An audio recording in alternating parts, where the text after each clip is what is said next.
I'm really pleased to introduce our next keynote. It's Professor Aaron Kyle. Aaron is with Duke University. He joined there July of this year as a professor of practice in biomedical engineering.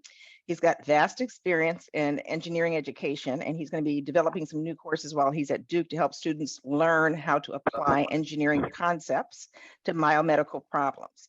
In his own words, Aaron strives to avoid knowledge compartmentalization by encouraging the application of engineering precepts to biomedical problems, thus allowing students to learn engineering theory in conjunction with the application of engineering principles to practical situations. Prior to his arrival at Duke, he was a senior lecturer in the Department of Biomedical Engineering at Columbia, where his work focused on improving engineering education for students of all levels. He's also interested in developing curricular tools for integration of diversity, equity, inclusion, and justice considerations into education. As proof point for that, Aaron was invited and has co-authored as a lead author for a chapter in Stanford's Guide to Biodesign. And his chapter is on specifically justice, equity, diversity, and inclusion. And he's also been a visiting faculty member in their grad class. So when you speak of mentorship, Aaron's exemplified it through leading summer design boot camps for high school students since 2014. He will continue to launch those same types of programs while he's at Duke. And I have no doubt that you're going to get some great takeaways from Professor Kyle.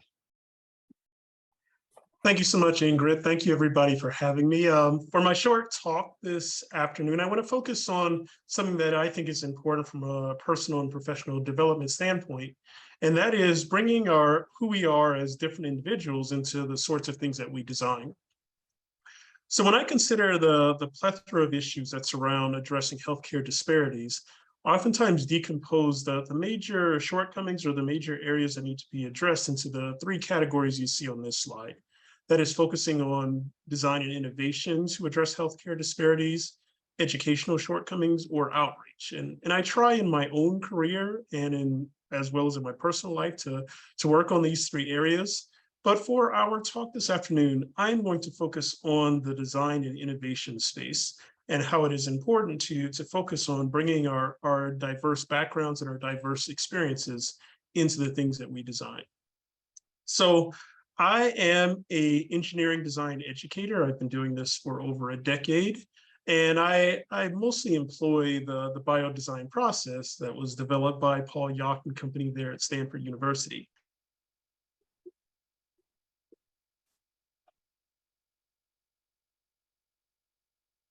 A foundational aspect to what I emphasize to my students in teaching engineering design is forming a strong problem.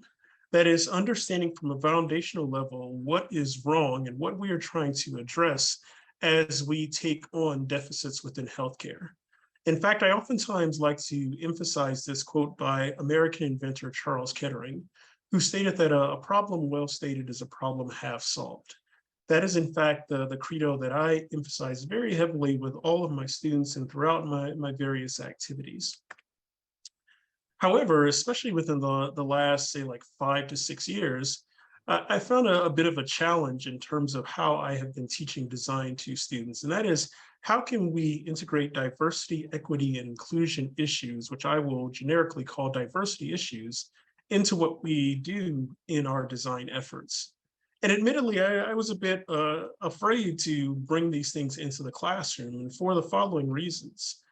I had concerns that bringing DEI concerns into the classroom environment might introduce personal agenda or bias into what we were doing.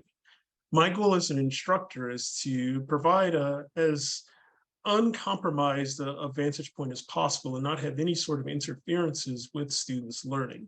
I am obviously a Black man, and I didn't want my sorts of leanings or thoughts as a person of color, as a minority within engineering, to compromise or to interfere with students' learning. One of the major things I try to emphasize with regards to educational practices and design is making sure that we don't narrow a project scope. And I had concerns that if we brought DEI considerations into the classroom environment, it might make things overly focused, not afford students the flexibility to really explore what sort of things might be occurring as they are developing an understanding of a problem. And finally, wanting to have a bit of a sensitivity in terms of not introducing prejudices or stereotypes into the classroom environment. That is, hopefully not having simple demographics and objective quantification of issues be mistaken for anything that could be insulting, especially to underserved communities or communities that have traditionally been denigrated. So these were some of my concerns in terms of bringing DEI into the classroom. But over years of experience and being sensitive about these things, I've learned that there are ways that you can do this, which I will be sharing with you in the next few slides here. And the story or the anecdote I like to share with regards to how we can definitely bring DEI considerations to the classroom harkens to this little short story I read about penguins in the Falkland Islands. So that's the image that you're seeing here. And what was happening is that during the Falkland Wars, there were all these mines that were left behind after the wars took place. And this is obviously a very dangerous environment for any person to be walking through.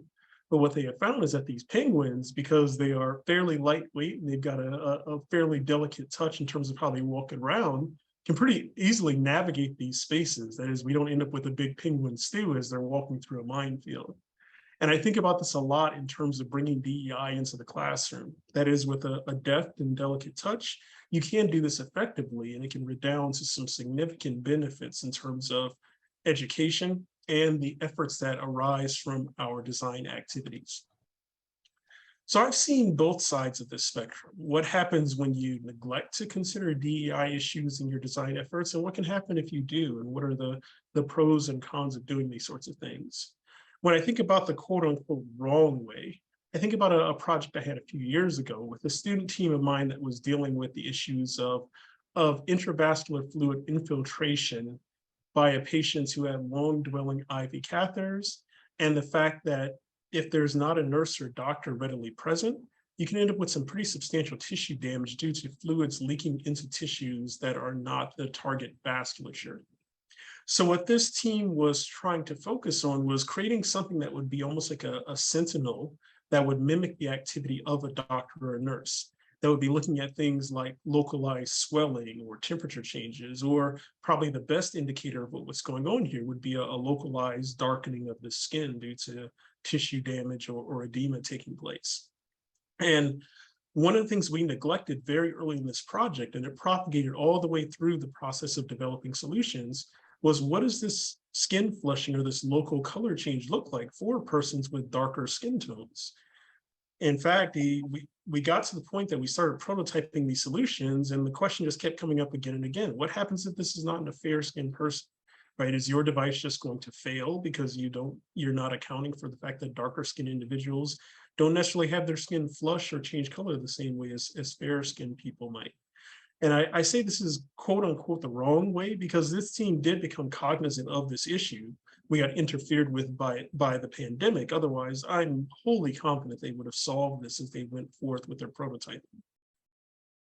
On the flip side of things, when we think about the quote unquote right way, I think oftentimes about the sorts of works we do when we are developing technologies for low resource settings.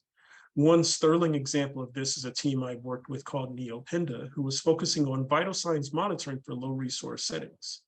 NeoPenda, from the very start of their project efforts, always knew that they were going to be developing monitors for uses in low resource settings, that is, there would be economic disadvantage, and for what would likely be Black and brown babies. So therefore, throughout the entire process of their solution development and all of their testing stages, it was understood that this was going to be the population of subjects they would be working with. It did not come up later that these would be devices, which effectively became pulse oximeters, that would be placed on brown skin. And therefore, some of the controversies you see arising with regards to the efficacy of pulse oximetry with brown or darker skinned individuals was not so much of an issue for them. They had accounted for this from the start. And by purposefully incorporating these DEI considerations into their design, they've resulted in a highly successful development of a device that is reaching the point that it's being commercialized in low resource settings even today. So with that in mind, I think incorporating DEI concerns into our design efforts provides us a lot of opportunities to be even more successful with the things that we develop. It allows us to be purposeful of doing things like innovating for our own communities. I think about specific examples that are pertinent to Black folks like myself, and we look at someone like Chadwick Boseman, who passed away prematurely from colorectal cancer on August 28th, 2020. But in my own family, my cousin Myron Roper, who you see on the far left there, died on August 27th, also of colorectal cancer in 2020. And when we look at underserved communities, we see these disparities with regards to Black men and incidences of colorectal cancer, things that demand innovative efforts and demand us to be considerate of this specific group of people who are being underserved by existing pathways to detect and treat colorectal cancer.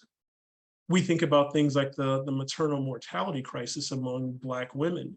And we see people like my friend from graduate school, Shalon Irving, who was an epidemiologist with the CDC.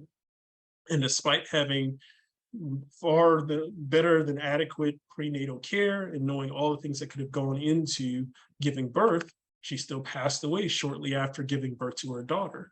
And as we look at some of the shortcomings that arise with maternal mortality, we see things like the lack of proper preeclampsia monitoring for Black women, giving us an opportunity to develop technologies and designs that will in fact serve this community that is not being well served by existing approaches.